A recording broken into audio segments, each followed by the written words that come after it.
नमस्कार दोस्तों, BK education में आपका स्वागत है। तो आप सभी के लिए एक महत्वपूर्ण सूचना है। जो भी डिप्लोमा होल्डर हैं उनके लिए वैकेंसी आ चुकी है और यूपी में तो ऑलरेडी वैकेंसी चली रही है, जैसा कि आप लोग पढ़ भी रहे होंगे। तो बिहार में भी अब जेई की वैकेंसी आ चुकी है। ये सिविल का मैं बता रहा हूं, इलेक्ट्रिकल मैकेनिकल सभी के लिए है। इलेक्ट्रिकल के लिए अलग से वैकेंसी है और मैकेनिकल के लिए अलग से है। और अभी मैं सिविल का ही बता रहा हूं क्योंकि मैं सिविल का ही कोर्स प्रोवाइड करता हूं, सिविल के लिए ही सारी चीजें पढ़ाता हूं। तो यहां पर बीटीएससी जे रिक्रूटमेंट 2025 एक बार आया हुआ था, फिर ये रिटर्न हो गया था, फिर से अब आया है। और अब की बार तो चुनाव उनाव तो हो चुका है सब। और इसमें सबसे अच्छी बात यह है ना कि इसमें केस नहीं कर सकते हैं। अब जो बीटेक होल्डर है वो नहीं केस कर सकते। क्यों नहीं कर सकते उसका भी रीजन मैं बताऊंगा इस पूरे वीडियो में। ठीक है, तो सभी लोग ध्यानपूर्वक वीडियो देखिए। और इसमें कितने पोस्ट हैं, क्या सिलेबस रहेगा, क्या एलिजिबिलिटी है और एग्जाम पैटर्न क्या होगा, क्योंकि अब ये आउट हो चुका है एग्जाम पैटर्न, इसमें सारा कुछ दिया हुआ है।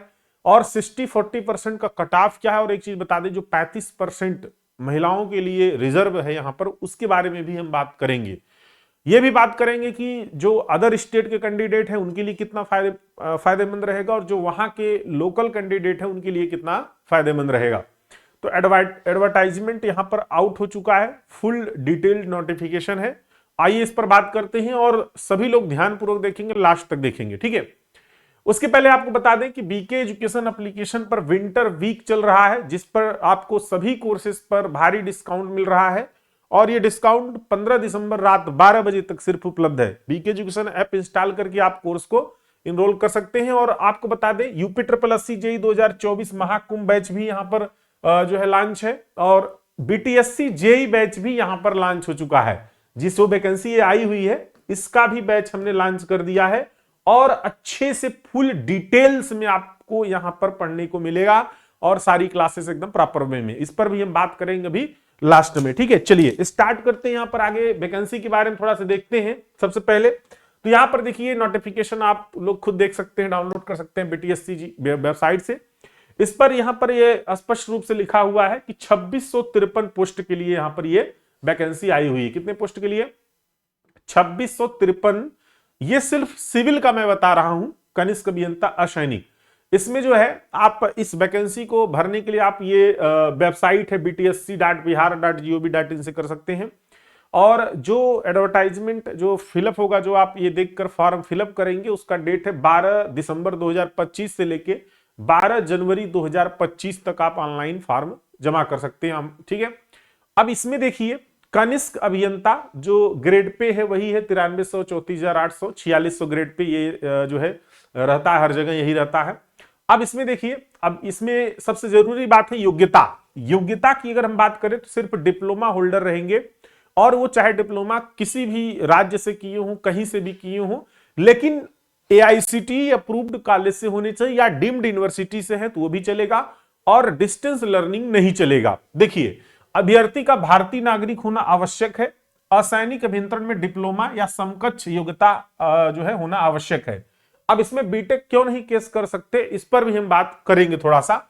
अखिल भारतीय तकनीकी यानी एआईसीटी नई दिल्ली से मान्यता प्राप्त संस्थान द्वारा non distance mode regular course, जो नॉन डिस्टेंस वाले होंगे रेगुलर कोर्स वही इसको फॉर्म भर सकते हैं। सिविल इंजीनियरिंग में डिप्लोमाधारी समकक्ष योग्यता। अब यहां पर ब्रैकेट में स्पष्ट लिखा है प्रासंगिक विषय में अखिल भारतीय तकनीकी एआईसीटी नई दिल्ली द्वारा निर्गत अप्रूव्ड प्रोसेस हैंडबुक के अनुसूची शीर्षक major discipline their corresponding course and relevant appropriate branch of diploma in engineering and technology. यानी कि इन्होंने स्पष्ट रूप से ये संकेत दे दिया है कि जो समकक्ष यहां पर रहेगा वो एआईसीटी का जो अप्रूवल जो हैंडबुक है, अप्रूव्ड हैंडबुक है ना, उसमें जो जो योग्यता समकक्ष लिखी होगी ठीक उसी के बराबर होना चाहिए। यानी कि अगर केस करेंगे तो ये तुरंत दिखा देंगे कि भाई हमने तो पहले लिख रखा है, आप मंगवा लीजिए एआईसीटी से और देख लीजिए क्या योग्यता बराबर है कि नहीं, क्या चीज आप बराबर है उसके कि नहीं। तो ये अब यहां पर कोई केस नहीं करेगा इसमें। ठीक है, जहां तक है, क्योंकि अगर ये करेगा तो एक तरह से बेवकूफी होगी। और यहां पर अथवा में लिखा है यूजीसी एक्ट के, जैसे किसी कभी कभी कोई यूनिवर्सिटी से आप डिप्लोमा कर लेते हैं तो यूनिवर्सिटी एआईसीटी अप्रूव्ड नहीं होती है। ठीक है, तो वो यूजीसी एक्ट के से अप्रूव्ड होती है। तो यूजीसी वाले भी यहाँ पर यूनिवर्सिटी अथवा डीम्ड यूनिवर्सिटी द्वारा नॉन डिस्टेंस रेगुलर कोर्स में निर्गत असैनिक अभियंतर सिविल इंजीनियरिंग में डिप्लोमाधारी और समकक्ष योग्यता यूनिवर्सिटी अथवा डीम्ड यूनिवर्सिटी द्वारा नॉन डिस्टेंस मोड में प्रदत्त डिप्लोमा, यानी डीम्ड यूनिवर्सिटी का भी हो चलेगा यूजीसी, लेकिन यूजीसी से अप्रूव्ड होना चाहिए। ठीक है, तो जैसे अब इसमें कौन, बहुत सारी ऐसी यूनिवर्सिटियां आती हैं जो एआईसीटी से अप्रूव्ड नहीं है। ठीक है, तो वो यूनिवर्सिटियां भी अब जो भी किए होंगे वो भर सकते हैं। आगे हम बात करते हैं, तो ये हो गई बात योग्यता की, तो ये सब आपके पास होगा 3 वर्षीय डिप्लोमा, वो या जो लेटरल होंगे वो भी भर सकते हैं। ठीक है, आगे यहां पर बात करते हैं कि जो विभाग हैं, कौन कौन से विभाग हैं। देखिए यहां पर मैं बता दूं कि जो भी डिपार्टमेंट है उसमें 60% ओपन कैटेगरी में है और 40% वहां के लिए बिहार राज्य के जो भी स्टूडेंट होंगे, जो वहां के निवासी होंगे, उनके लिए रिजर्व है। ठीक है, आप कहां से पढ़े हैं ये मैटर नहीं करता, ये मैटर करता है कि आप निवासी कहां के हैं। तो जो निवासी वहां के हैं, टोटल वैकेंसी में 40% हर डिपार्टमेंट में वहां के लिए रिजर्व है, और ओपन में जो 60% है वो रिजर्व है। और एक चीज बता दें कि 35% वहां की महिलाओं के लिए रिजर्व है, ओपन में भी और जो वहां पर 40% उसमें भी। देखिए कहां कहां पर, देखिए जैसे जल संसाधन विभाग बिहार पटना, ये मतलब इरिगेशन डिपार्टमेंट में भी यहां पर टोटल जो वैकेंसी है देखिए 558 है। अब इस 558 में बिहार राज्य के मूल निवासी महिलाओं हेतु 35% क्षैतिज आरक्षण, यानी कि जो ये टोटल था, जैसे आपने देखिए समझ लीजिए, अब जैसे जो अदर स्टेट के लोग हैं बिहार के अलावा, बिहार वाले तो भाई ये पूरे में आ जाएंगे, पूरे में रहेंगे बिहार वाले, और जैसे इनकी जो जाति है उसमें भी ले सकते हैं और जनरल में भी ले सकते हैं। ठीक है, और जो अदर स्टेट के हैं वो इनसे तो कोई मतलब नहीं है, यानी कि ये वाले कॉलम में इनसे अदर स्टेट से कोई लेना देना नहीं है, उनको लेना देना है सिर्फ इसमें 434 में, और इसमें भी 434 में भी 152 आप निकाल दीजिए, यानी कि 434 माइनस 152 माइनस कर दीजिए। ठीक है, क्योंकि ये 35% 434 का है। अब जब इसको आप निकालते हैं इस तरीके से, तो यहां पर समझिए कि आप 4 2 में से 2 गए, 2 हो गया, और यहां पर 13 और ये 8।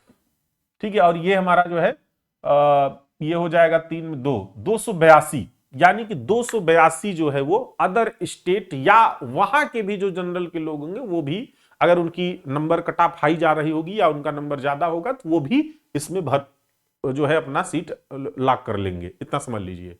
तो अब ये 282 सभी के लिए है, चाहे वहां के हो चाहे बाहरी हो, सभी के लिए है। जिसका नंबर ज्यादा रहेगा वो ये 282, और ये सिर्फ एक डिपार्टमेंट की हम बात कर रहे हैं। इस तरीके से आप जो भी अदर स्टेट के लोग होंगे वो रहेंगे, बाकी इसमें जो है कहीं पर भी अदर स्टेट वाले नहीं रहेंगे। तो समझ में आ गया कि नहीं, जो टोटल यहां पर है, ये टोटल नहीं, ये वाला टोटल ओपन वाला, इस ओपन वाले टोटल में 35% वहां की महिलाओं के लिए रिजर्व है।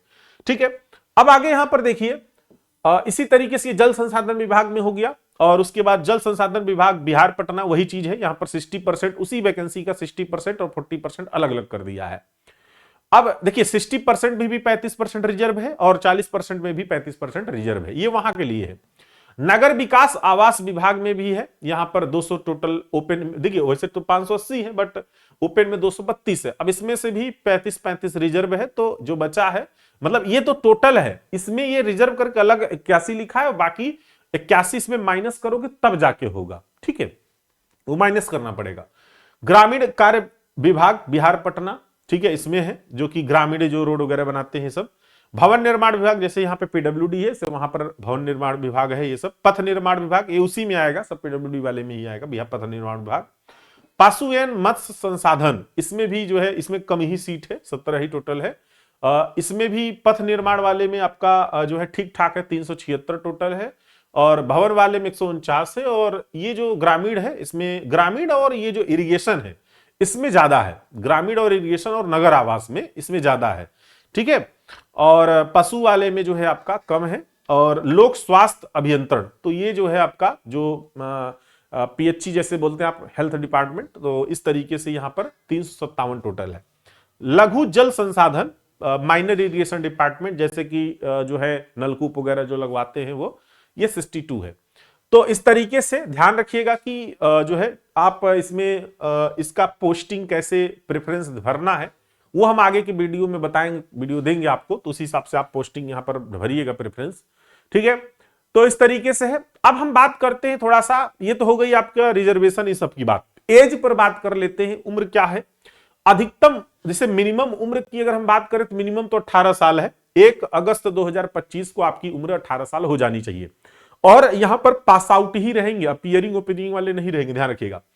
और अनारक्षित जो है, अनारक्षित में मैक्सिमम एज 37 वर्ष है। 37 वर्ष बहुत हो जाता है, बहुत सारे लोग जो एजेड होंगे वो भर लेंगे, इसको कोई दिक्कत नहीं।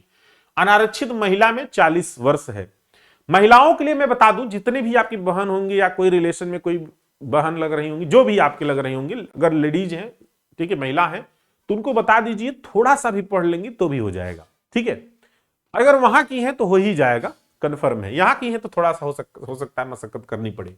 अब यहां पर आपका वही रहेगा, ठीक है, और मैट्रिकुलेशन के अनुसार। अब इसमें हम बता दें आपको कि यहां पर आरक्षण वगैरह तो वहीं के लिए रहेगा, सिर्फ जो वहां के निवासी हैं, ठीक है, अदर के नहीं। अब यहां पर मैं बात करता हूं थोड़ा सा जो है सिलेबस पर, एग्जाम पैटर्न पर बात करता। हाँ, आवेदन शुल्क, जो इसमें आवेदन शुल्क लगेगा वो ज्यादा नहीं लग रहा है, 100 रुपए सिर्फ लग रहा है, ठीक है। परीक्षा शुल्क 100 रुपए लगेगा ऑनलाइन जब आप फॉर्म भरेंगे। अब यहां पर बात करते हैं कि चयन प्रक्रिया कैसी होगी। ये चयन प्रक्रिया यानी कि किस तरीके से ये सिलेक्शन करेंगे, पूरा कंप्यूटर पे करेंगे या इंटरव्यू होगा या क्या क्या चीजें रहेगा। तो सबसे पहले हम बात करते हैं ना, देखिए ये लोग क्या कर रहे हैं, यहां पर अंक के आधार पे कर रहे हैं। जैसे पहले जो सीबीटी एक टेस्ट लेंगे, और सीबीटी टेस्ट जो होगा वो अभी हम बताएंगे 100 नंबर का होगा, 100 क्वेश्चन आएंगे और 100 क्वेश्चन टेक्निकल होंगे। यहां पर नॉन टेक नहीं पढ़ना है, जो सर्वेयर वाला जो अभी आप लोग आमीन वगैरह का जो सिलेबस पढ़ रहे थे वो नहीं पढ़ना है। टोटल डिप्लोमा सिविल इंजीनियरिंग का जो सिलेबस है वो पढ़ना है। 100 क्वेश्चन आएंगे, अभी हम आगे बताएंगे। उस 100 क्वेश्चन में जितना आप नंबर पाएंगे, जैसे आप मान लीजिए कि 100 नंबर का पेपर दे दिए, ध्यान सुन लीजिए मेरी बात को, 100 नंबर का आप पेपर दे चुके हैं और इसका 75% नंबर निकाल लिया जाएगा। जैसे मान लीजिए आप इसमें से 100 में से 80 नंबर पा गए, तो 80 का 75% निकाल लेंगे ये लोग, यानी कि 0.75 से गुणा कर देंगे और वो नंबर आप यहां पर ये क्या करेंगे, लिख लेंगे। मान लीजिए कि जो है 8 सत्ते 56, लगभग मान लीजिए कि 56 कुछ प्लस आया, ठीक है, 56 प्लस नंबर आपका हो गया। अगर आप 80 नंबर पा रहे हैं तब 75% आपका यहां पर मान लो 56 प्लस हो गया, ठीक है। अब यहां पर जैसे अगर आप वहां के संविदा पर नौकरी कर रहे हैं, यानी कि कनीय अभियंता सैनिक अथवा समान पद, सेम पद पर आधारित, आमीन उमीन वाले में नहीं आएगा ये। यहां पर जो जेई होंगे वहां पर बहुत सारे पिछले साल उसके पहले भी संविदा पर फार्म भरे गए थे उनके, तो संविदा पर उनका हुआ था, तो उनका प्रति कार्यरत वर्ष के लिए 5 अंक, जैसे कि 1 साल अगर वहां पे वो संविदा पे काम कर चुके हैं तो 5 अंक उनका इसमें ऐड होगा, यानी कि टोटल ये 25 अंक यहां से रहेगा, ठीक है। अधिकतम सीमा 25 अंक होगी, यानी कि जैसे 5 साल वो कर चुके होंगे तो 5 5 25 हो गया, 6 साल तो भी 25 रहेगा, 7 साल तो भी 25 रहेगा। अगर वो 1 साल किए हैं तो उनको 5 नंबर जुड़ जाएगा, अगर 2 साल किए हैं तो उनका 5 नंबर और जुड़ जाएगा, तो इस तरीके से अब ये टोटल बनेगा अंक, ठीक है, टोटल अंक बनेगा 100 में से ये, और इसी पे मेरिट बनेगी, इसी पर मेरिट बनेगी, समझ में आया। तो यहां पर जो आप पाओगे नंबर, सीबीटी एग्जाम यहां पर होगा, उसमें आप 75% उसका यहां पर ये लेंगे, यानी कि 75 अंक, और इस तरीके से ये जो है लिया जाएगा, समझिए। तो जो वहां के संविदा वाले होंगे ना उनको ज्यादा बेनिफिट होगा, जितने वहां पे संविदा वाले होंगे उनको ज्यादा बेनिफिट होगा। और एक चीज बता दें, संविदा वाले जितने होंगे ना वो वहीं के निवासी होंगे, वो वहीं के निवासी होंगे, क्योंकि जो पहली वैकेंसी आई थी बहुत पहले, उन सब में ज्यादातर वहीं के लोगों को लिया था वो, ठीक है, मैं बता रहा हूं। अब यहां पर आगे आप बात करते हैं जो है नेक्स्ट, यहां पर ये तो हो गई कैसे जो है इसका सिलेक्शन प्रोसेस क्या है वो। अब देखिए यहां पर जो परीक्षा होगा, परीक्षा की संरचना कैसी होगी, तो यहां पर बताया है ये कि 100 प्रश्न होंगे, जिसमें सभी प्रश्न कार्यक्षेत्र विषय के होंगे। जैसे आप सिविल के हैं तो सिविल का रहेगा, अगर आप इलेक्ट्रिकल के हैं तो इलेक्ट्रिकल का पूरा रहेगा, मैकेनिकल का, तो 100 क्वेश्चन पूरा उसी से रहेगा। प्रश्न पत्र जो होगा वो हिंदी में भी होगा और अंग्रेजी में, दोनों भाषा में होगा, ध्यान रखिएगा, हिंदी अंग्रेजी दोनों भाषा। तो प्रॉब्लम नहीं है, लैंग्वेज की प्रॉब्लम नहीं है, क्योंकि हिंदी इंग्लिश दोनों में पेपर आएगा और 100 प्रश्न होंगे। कार्यक्षेत्र ज्ञान 100 प्रश्न के अंतर। अब सिलेबस कहां से पढ़ेंगे आप, यहां पर सिलेबस अलग अलग नहीं लिखा है, यहां पर स्पष्ट ये लिख दिया है कि एआईसीटी द्वारा डिप्लोमा इन सिविल इंजीनियरिंग के 3 वर्षीय डिप्लोमा है तो निर्धारित करिकुलम के अनुसार पूछे जाएंगे, यानी कि जितना डिप्लोमा वाला है सिलेबस वो टोटल सिविल इंजीनियरिंग में ध्यान रखिएगा, यहां पर कार्य क्षेत्र कहा है तो टोटल उसी से आएगा, यहां पर अलग अलग नहीं कहा है कि कहां कहां से पूछेंगे। और ये टोटल 100 क्वेश्चन यहीं से रहेगा, यानी कि आपको अब नानटेक बिहार उहार का कुछ भी नहीं पढ़ना है, सिर्फ आपको ओनली टेक्निकल पढ़ना है बस। ठीक है, उक्त परीक्षा एक से अधिक पालियों में कंप्यूटर बेस्ड टेस्ट के माध्यम से आयोजित होगा और फिर वो नॉर्मलाइजेशन किया जाएगा। यहां पर एक चीज बता दें, यहां पर निगेटिव मार्किंग भी है। जैसे निगेटिव मार्किंग लागू किया जाएगा, प्रत्येक सही उत्तर है तो 1 अंक दे होगा। जैसे अगर एक क्वेश्चन है यानी 100 क्वेश्चन है तो 100 अंक का है ये, और गलत उत्तर पर जो है वो 0.25 यानी कि 25% इसका जो है वो नंबर काट लिया जाएगा। जो एक नंबर है उसका 25% है, 0.25 काट लिया जाएगा यहां पर नंबर, अगर निगेटिव मार्किंग अगर आपका क्वेश्चन गलत हुआ। अब यहां पर एक चीज और बता दें, यहां पर यह स्पष्ट रूप से लिखा गया है कि अब यहां पर ऐसा नहीं है कि आप कम नंबर पाएंगे तो भी आपका सिलेक्शन हो जाएगा ना, ये यूपी SSC नहीं है। यहां पर लिखा गया है कि 20/1/2021 द्वारा लिखित परीक्षा में सामान्य वर्ग के लिए 40%, यानी कि आपको 100 नंबर में कम से कम 40% लाना जरूरी है, यानी 40 नंबर लाना जरूरी है। अगर आप सामान्य वर्ग में आते हैं या अदर स्टेट में आते हैं वो उसी में आएगा। वहां के ओबीसी के लिए है तो 36.5 यानी आपको कम से कम 36.5 नंबर लाना अनिवार्य है। अगर इतना मिनिमम है, ये इतना अगर नहीं लाते हैं तो आप बाहर हो जाएंगे। ठीक है, तो अगर इतना नहीं है तो प्रतियोगिता से आप बाहर हो जाएंगे। ठीक है, तो ये चीजें यहां पर स्पष्ट रूप से बता दिया गया है। ठीक है, अगर ये सी नहीं है तो आप अनुत्तीर्ण हैं। क्लियर। अब आगे यहां पर देखते हैं, यहां पर जो है और चीज क्या है, ये सारी चीजें हो गई। ठीक है, और यहां पर सर्टिफिकेट वगैरह के बारे में बताया है कि अपना जो भी सर्टिफिकेट है वो सारी चीजें होनी चाहिए, तो आपके पास होगा ही। तो ये तो हो गई बात सिलेबस की इस तरीके से, तो ये पूरा सिलेबस इसी तरीके से इसमें रहेगा। ठीक है, क्लियर। तो और कोई भी डाउट हो तो आप कमेंट जरूर करिएगा ताकि हम नेक्स्ट वीडियो उस पर बना सके, और आगे के भी वीडियो आपके आएंगे। उसके पहले मैं बता दें, बीके एजुकेशन एप्लीकेशन पर बिहार जेई के लिए कोर्स लॉन्च कर दिया गया है। जब आप बीके एजुकेशन एप्लीकेशन इंस्टॉल कर लीजिए, जेई कोर्सेस में जब आप वहां पे जाएंगे सामने दिखेगा। तो इस तरीके से हमने बिहार जेई के लिए ओनली टेक्निकल, जैसे 100 क्वेश्चन पूछेगा पूरा और डिटेल्स में है, और बैच ये पूरा हिंदी में, जैसे आप लोग हिंदी में ही पढ़ाई ज्यादातर करते हैं। ये देखिए 1599 रुपए अभी ऐसे दिखा रहा, लेकिन आप इसमें बाई नाउ करेंगे जब, तो यहां पर कूपन कोड आएगा सामने। अभी आप कूपन कोड अप्लाई करेंगे, इस तरीके से अप्लाई कर देंगे तो यहां पर आपका जो है वो 1299 रुपए हो जाएगा, यानी कि आपको टोटल 1300 रुपए में ये कोर्स मिल जाएगा। ये बंपर डिस्काउंट है। ठीक है, क्योंकि इसमें भाई आपका ऑल टेक्निकल सब्जेक्ट है पूरा, और ये जिसकी वैलिडिटी है वो टिल एग्जाम तक रहेगी। ठीक है, यहां पर देखिए फीचर्स क्या क्या मिलने वाले हैं आपको। यहां पर ये सारी क्लासेस जो है न्यू और रिकॉर्डेड फॉर्म में मिलेंगी। ठीक है, लाइव नहीं, रिकॉर्डेड फॉर्म में सारी क्लासेस मिलेंगी। देखिए लाइव का लोग वादा तो भले करते हैं लेकिन फुल सिलेबस नहीं दे पाते, लेकिन मैं आपको गारंटी के साथ कर रहा हूं फुल सिलेबस, कोई टॉपिक नहीं छूटेगा। पीडीएफ नोट्स हैं, आप डाउनलोड करके प्रिंट करा सकते हैं, कोई प्रॉब्लम नहीं। एमसीक्यू प्रैक्टिस भी इसमें है, ऑनलाइन टेस्ट सीरीज भी आपको प्रोवाइड किया जाएगा, और डाउट लाइव क्लासेस भी, जैसे आपको बहुत सारे लोगों को डाउट है तो वो भी, और ग्रुप में भी हम जोड़ेंगे इसमें लाइव। जब भी हम लाइव क्लास लेंगे, जो भी डाउट लाइव क्लास लेंगे, उसमें आपको वॉइस चैट वगैरह आप क्वेश्चन पूछ सकते हैं। अनलिमिटेड चैट सपोर्ट है, सभी किसी भी टाइम आप कोई भी डाउट है, प्रीवियस ईयर सोल्यूशन पेपर भी करवा देंगे, और कोर्स की वैलिडिटी एग्जाम तक। इसमें टोटल आपके जितने भी विषय आते हैं सिविल के, वो सारे के सारे विषय हैं, और ये कोर्स आप किसी भी क्वालिटी में भी देख सकते हैं। और एक चीज बता दें, ये लैपटॉप पर डाउनलोड करने की सुविधा भी है मोबाइल में इसमें, और लैपटॉप या डेस्कटॉप पर भी ये कोर्स एक्सेस कर सकते हैं, यानी कि आप लैपटॉप पे भी चला सकते हैं। ये सारी चीजें आप यहां पर फीचर्स मिलते हैं। जिसको भी अगर कोई भी कोर्स ये लेना है, जो भी आप नीचे दिए हुए नंबर पे आप कांटेक्ट कर सकते हैं, व्हाट्सएप कर सकते हैं। ठीक है, तो देखिए इसमें सबसे बड़ा फायदा क्या होगा, देखिए मैं आपको बता दूं, जैसे ये कोर्स है, अब इसमें कंटेंट में जब तक ये कोर्स ओपन नहीं होगा तब तक आप कंटेंट नहीं देख सकते। मैं दिखा दूं कि इसमें आप खुद जाके देखिएगा एक बार जरूर। जो क्लासेस है ना वो एकदम प्रॉपर वे में, जैसे आरसीसी है 80 घंटे का, एकदम प्रॉपर वे में हर एक टाइम प्रॉपर वे में पढ़ाया गया। ये नहीं कि थोड़ा बहुत पढ़ा के छोड़ दिया, नहीं, डिटेल्स में अच्छे से पढ़ाया गया है ये, ताकि आपका हर एग्जाम क्रैक हो सके। ठीक है, चलिए थैंक यू सो मच, फिर मिलते हैं, तब तक के लिए धन्यवाद। और जो लोग भी इंटरेस्टेड है भैया, वो ये ऑफर का लाभ उठा लीजिए अभी भी विंटर वीक, और इसी में कोर्स लेकर अपनी पढ़ाई अब शुरू कर दीजिए। एग्जाम होने के चांसेस इसके जहां तक है कि जनवरी लास्ट है तो मार्च वगैरह में होने के चांसेस हैं, जहां तक है उम्मीद है। ठीक है, चलिए थैंक यू सो मच, फिर मिलते हैं, तब तक के लिए धन्यवाद।